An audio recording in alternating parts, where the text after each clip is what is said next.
So good morning all. इस videos में हम देखने वाले हैं कि what is the concept of सब क्वेरी इन एसक्यूएल, राइट। तो जिस तरीके से हम प्रोग्रामिंग लैंग्वेज में कई बार देखते हैं कि कई लॉजिक्स को इम्प्लीमेंट करने के लिए, प्रोग्राम्स को बनाने के लिए हमें इनर लूप की, सब लूप की जरूरत पड़ती है, तो हम लूप के अंदर लूप पुट करते हैं, लूप के अंदर लूप लिखा लगाते हैं।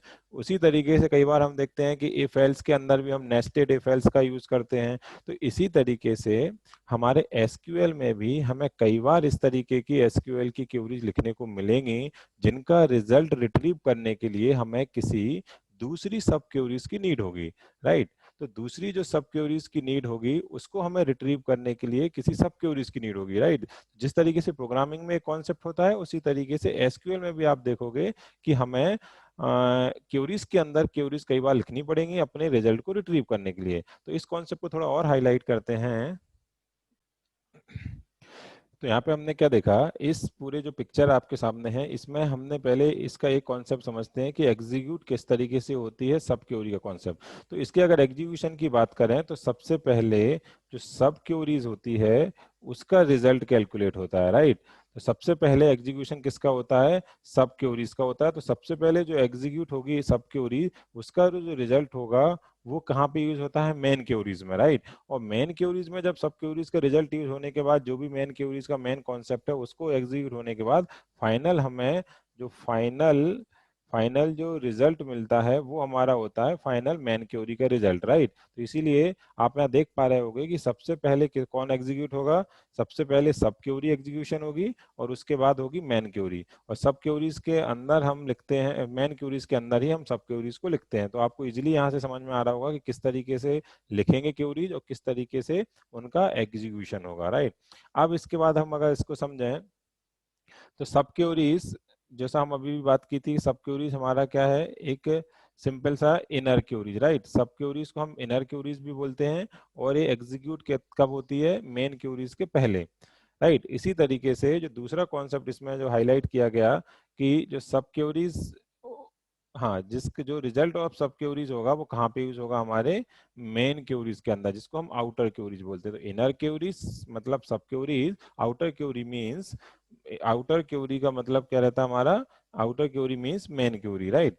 इसके बाद इस कॉन्सेप्ट के समझने के बाद अगर हम इसके एक सिंटेक्स की बात करें तो सिंटेक्स इसका इस तरीके से होगा।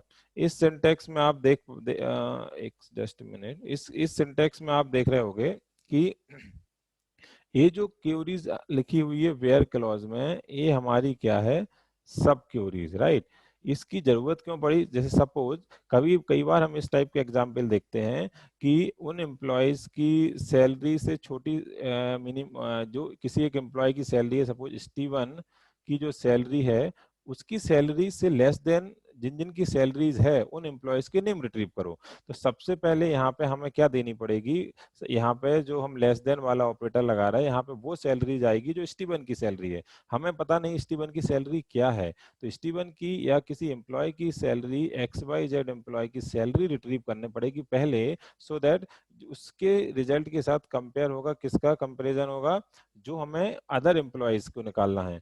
तो सपोज अगर स्टीवन की सैलरी 50,000 है हमारे टेबल्स के अंदर, एम्प्लॉय टेबल्स के अंदर, तो जो सब क्वेरीज लिखी जाएगी वो कुछ इस तरीके से लिखी जाएगी कि वो ये रिट्रीव करके देगा आपको कि स्टीवन की सैलरी कितनी है। तो स्टीवन की सैलरी जो है 50,000, वो सब क्वेरीज का रिजल्ट होगा और जिस रिजल्ट से बाकी की हमारी मेन क्वेरीज कंपेयर होंगी और सारे employees one by one compare होंगे इस सैलरी से।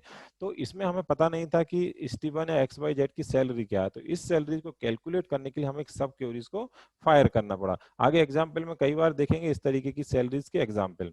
अब जो एक और इम्पोर्टेंट कंसेप्ट है कि एसक्यूएल, सॉरी, सब क्वेरीज हम किस क्लॉज में लिख सकते हैं। तो अभी हमने एक एग्जांपल देखा, इसमें वेयर क्लॉज के अंदर, हम वेयर क्लॉज के अंदर हमने सब क्वेरीज लिखी, राइट। लेकिन हम हैविंग क्लॉज के अंदर भी सब क्वेरीज लिख सकते हैं। इवन हम फ्रॉम क्लॉज के अंदर भी सब क्वेरीज लिख सकते हैं। जैसे अभी हम कई बार देखते हैं, इसको थोड़ा सा देख लेते हैं, सेलेक्ट एस्ट्रिक फ्रॉम एम्प्लॉय। इसका मतलब क्या है कि जो भी या वेयर वगैरह ग्रुप बाय जो भी क्लॉज लगने वाले हैं, ये एम्प्लॉय का रेफरेंस कहाँ से ले रहा है, जो हमारी एम्प्लॉय टेबल होती थी, राइट। लेकिन कभी आपसे ऐसा बोला जाए कि उन एम्प्लॉयज की पहले हमने एक क्वेरीज निकाली, सपोज यहाँ पे एक क्वेरीज निकाली यहाँ पे हमने क्वेरीज रिट्रीव की, जस्ट मिनट, इस कॉन्सेप्ट को थोड़ा ध्यान से समझेंगे। यहाँ पे अगर हमने ऐसा लिखा, select asterisk from employ where department ID equal to 60, तो इससे क्या होगा, वो रो निकल के आएंगी जिनका डिपार्टमेंट नंबर 60 है। कई बार हमें अब इस जो रिजल्टेंट टेबल निकल के आई, ये रिजल्टेंट टेबल है हमारी, जिसमें डिपार्टमेंट 60 के करस्पॉन्डिंग सारे कॉलम है, यहाँ 60 होगा, यहाँ 60 होगा, यहाँ 60 होगा, और इसके अलावा कुछ भी नहीं होगा। इस टेबल पे अभी अगर हमें कोई क्यूरीज लगानी है तो हम सिलेक्ट, और यहाँ पे हम जो भी हमें लगाना है, सिलेक्ट लिस्ट, जो भी हमें लगाना है, जिस भी टाइप की क्यूरीज बनानी है, और फ्रॉम में हम जो टेबल का नाम देते थे वहां पे अब हम इसको रेफरेंस में लेंगे, और वेयर वगैरह इस तरीके से लगा सकते हैं।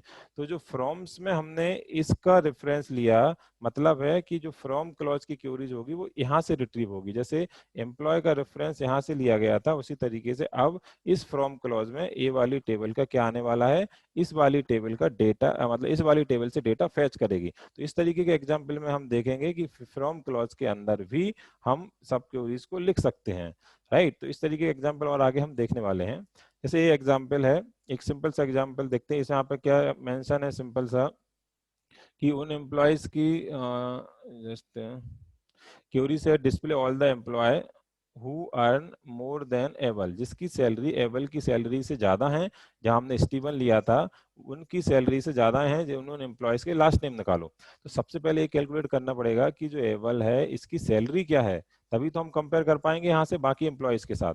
अगर इसकी सैलरी एग्जाम्पल के लिए 50K है, तो यहाँ पे कितना होना चाहिए था, 50K। लेकिन हम डायरेक्ट ऐसा नंबर हमें पता नहीं है, तो हम क्या करेंगे, पहले एक सब क्यूरीज लिखेंगे जिसका रिजल्ट क्या आएगा, उस एबल की सैलरी जो क्या निकल के आया, 50,000।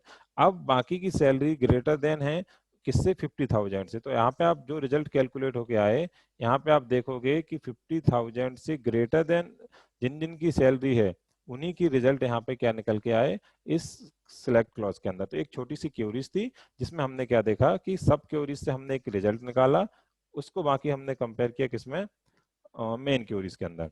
अब यहाँ पे देखना एक चीज और ध्यान देने लायक है कि यहाँ पे जो हम आगे देखेंगे टाइप्स ऑफ सब क्यूरीज, उसको देखते हैं पहले। टाइप ऑफ सब क्यूरीज कैसे बनती हैं, जो सब क्यूरीज का जो रिजल्ट है, जैसे जो हमारी सब क्यूरीज थी, इसके रिजल्ट पे डिपेंड करता है कि क्यूरी किस तरीके से बनेगी। अगर रिजल्ट में सिंगल रो रिट्रीव होके आने वाली है, जैसे हमने लास्ट एग्जांपल में देखा, यहाँ पे आप देखोगे कि सिंगल रो निकल के आई, केवल एक ही वैल्यू निकल के आई, कितनी, 50K की, तो इसको हम बोल देंगे सिंगल रो। अगर मल्टीपल वैल्यूज निकल के आने वाली हैं, मल्टीपल रोज या मल्टीपल वैल्यूज यहाँ आने वाली हैं, तो इसको हम बोलेंगे मल्टीपल वैल्यूज। तो इसको हम समझते हैं पहले कि सिंगल इनको किस तरीके से। तो जब आउटपुट सिंगल रो आएगा सब क्यूरीज का, तो हम उसको बोलेंगे single row, query return only one row, तो हम बोलते हैं सिंगल रो क्यूरीज। और जब उनकी क्यूरीज का रिजल्ट मल्टीपल रो में आता है, मोर देन वन रो में आता है, जैसे वहां पे सपोज 50K आया था, कभी इस तरीके से आ जाए 50K, 60K, 80K, तो ये मल्टीपल वैल्यूज आई, मल्टीपल रो निकल के आई, राइट, इस तरीके से। तो इस तरीके से हम बोलेंगे कि ये हमारा क्या हो गया, मल्टीपल रो। अब इसमें एक चीज और ध्यान से देखेंगे कि मल्टीपल रो और सिंगल रो क्लियर है। अब हम एसक्यूएल, कई बार एक नोट भी यहाँ पे है कि कई बार मल्टीपल कॉलम्स भी रिट्रीव होके आते हैं, तो वो हम आगे एग्जाम्पल में देखेंगे।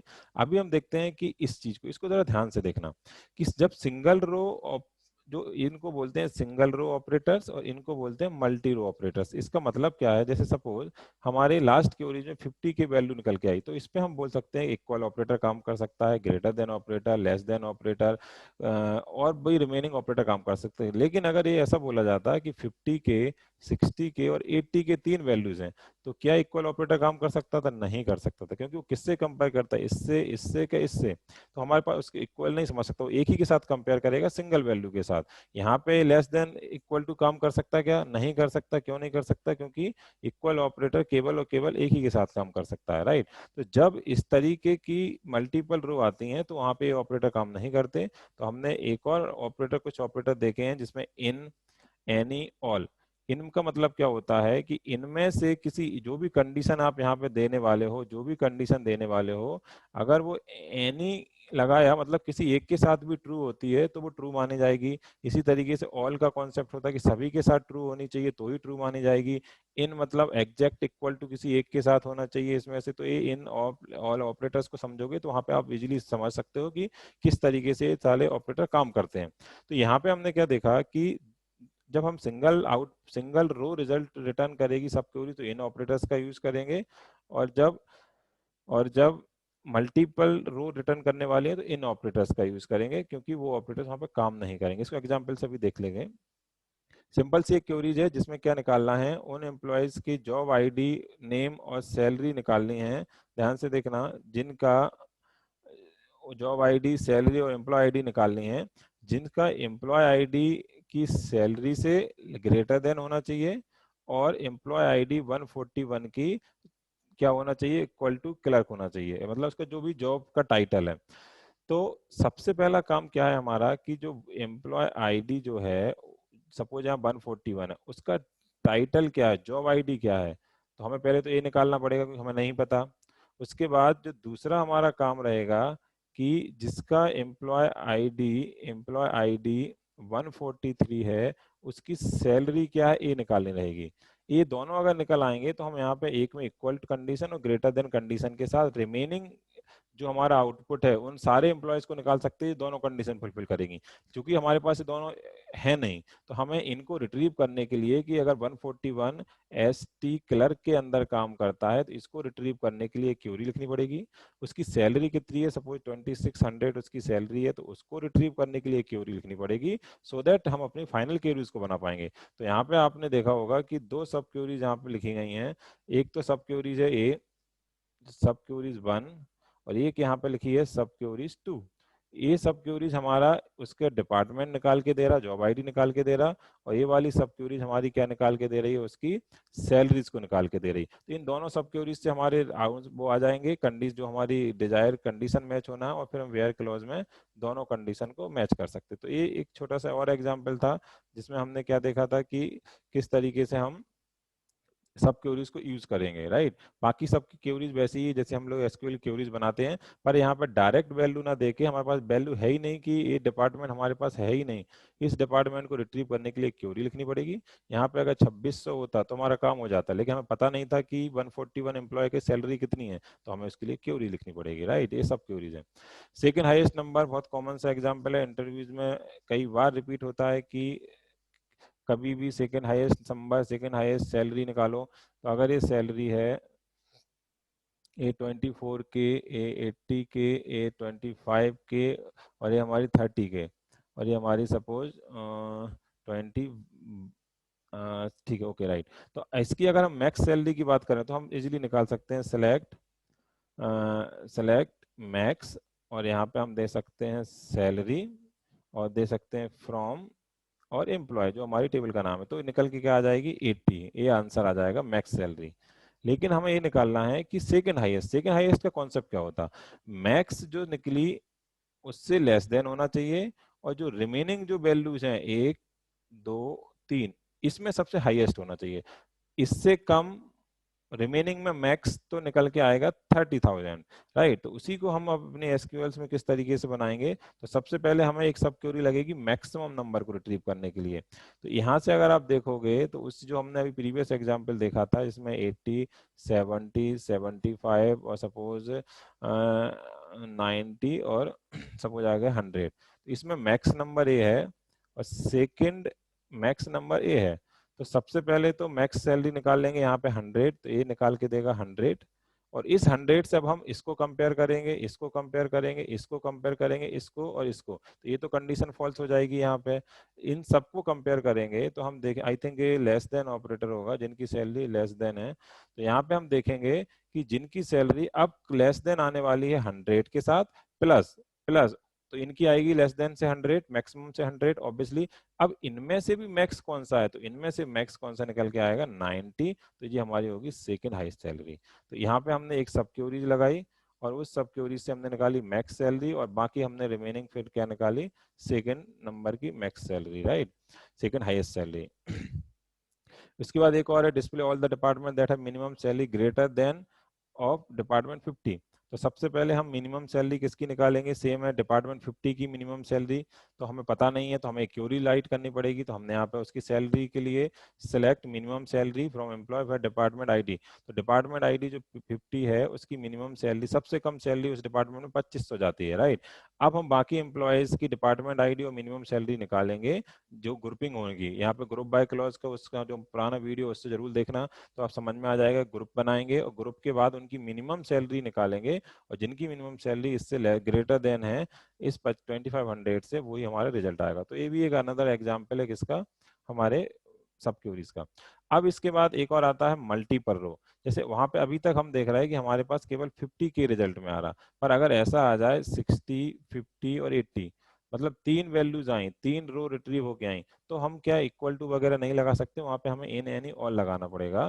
तो यहाँ पे एक क्वेरीज है कि display employees who are not IT programmer and whose salary is less than of any IT programmer. तो सबसे पहले तो आईटी प्रोग्रामर की सैलरी निकालो। तो जो जॉब टाइटल जिसका आईटी प्रोग्रामर है उसकी सैलरी निकालेंगे। तो अब एक आईटी प्रोग्रामर जो डिपार्टमेंट है जॉब, उसमें तो मल्टीपल एम्प्लॉयज काम करते हैं, तो मल्टीपल सैलरी निकल के आएंगी, किसी एक एम्प्लॉयज का तो है नहीं यहाँ पे। तो मल्टीपल सैलरी, तीन सैलरी निकल के आई, राइट। इन तीन सैलरी को अब हमें देखना है कि जिन जिन एम्प्लॉय की सैलरी इन तीन सैलरी से लेस देन है उनको लेना है। और अगर कोई और भी कंडीशन एसोसिएट करना है, तो जैसे यहाँ पे वो आईटी प्रोग्रामर होना भी नहीं चाहिए ऑब्वियसली, तो इसको भी लगा देंगे, पर ये इतना इंपॉर्टेंट इसमें नहीं है। तो हमें क्या करना है, इससे कंपेयर करना है। तो हम तीनों से कंपेयर करेंगे, इससे इससे इससे। एनी का मतलब होता है किसी एक के साथ भी अगर मैच होता है तो वो ट्रू आना जाएगा। तो यहाँ पे अगर लेस देन की कंडीशन है, ग्रेटर देन हो सकती है, इक्वल, जो भी कंडीशन है, जो भी अगर ट्रू होता है तो वो डेटा में रिट्रीव होगा। मतलब यहाँ पे मल्टीपल रोज हमारी क्या निकल के आई, रिट्रीव होके आई। तो ये एग्जांपल किसका था, मल्टीपल रोज को, मल्टीपल क्वेरीज को रिट्रीव करने का, राइट। और उसमें हम एन एनी ऑल इसका उपयोग। तो ये छोटा सा एक वीडियो था जिसमें हमने डिफरेंट डिफरेंट टाइप की एसक्यूएल क्वेरीज देखा, जिसमें सब क्वेरीज का यूज हुआ। तो आई थिंक ये एक्सरसाइज काफी इंपॉर्टेंट, इनको प्रैक्टिस करेंगे तो और भी क्लियर होगा, राइट। Okay, thank you.